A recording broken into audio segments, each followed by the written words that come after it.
দক্ষিণী সিনেমার জনপ্রিয় জুটি রাশমিকা মান্দানা ও বিজয় দেবরকোন্ডা জীবনের নতুন অধ্যায়ে পা রাখতে যাচ্ছেন।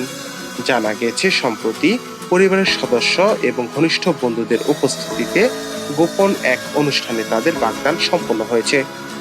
যদিও এ বিষয়ে এখনো আনুষ্ঠানিক কোনো ঘোষণা আসেনি রাশমিকা বা বিজয়ের পক্ষ থেকে।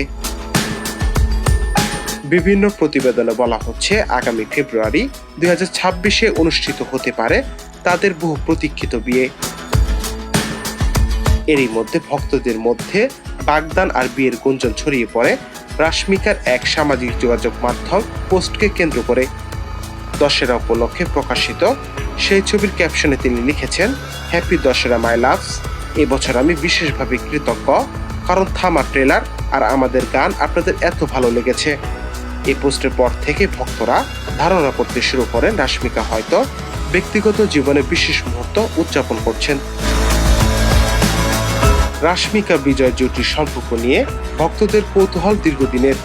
এবার সেই জল্পনা আরও দৃঢ় হলো বাগদান ও আসন্ন বিয়ের খবরে। নাফিউল ইহসান, জনগণ।